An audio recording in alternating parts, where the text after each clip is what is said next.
Амнестирањата и измените на кривичниот законник испеглаа дел од условите на оние пратеници од независната пратеничка група, кои неофицијално предупредуваат дека нема да гласаат за уставните измени, ако останат притворите на функционери од ВМРО ДПМН.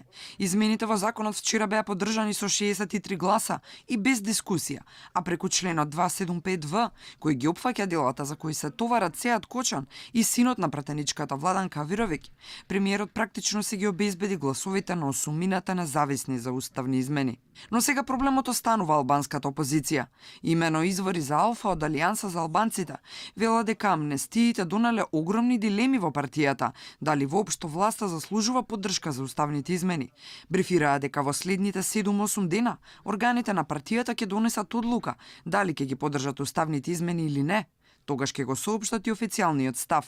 Во меѓувреме Бесана Касами го услови премиерот, ако сака гласови за, ќе треба да и ги овозможи правата на албанската заедница што тој ги бара. Ако вака се продолжи, значи најверојатно мнозинството треба да размислува за да најде уште гласови. Во спротивно, значи ние имаме подготвеност, но премиерот, мнозинството треба да седне со нас и да ги разгледаме нашите барања.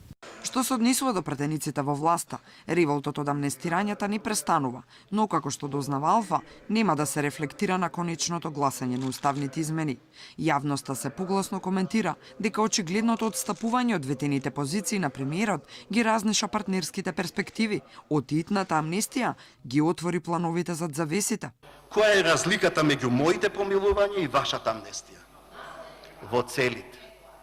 Мојата цел беше помирување преку помилување, а вашата цел е обезбедување поддршка за уставните измени преку уценување. Додека јас одлуките за помилување ги донесов да се спречи хаос во државата, вие одлуките за амнестија носите да ги озаконите уцените со кои се создава хаос и се руши правната држава.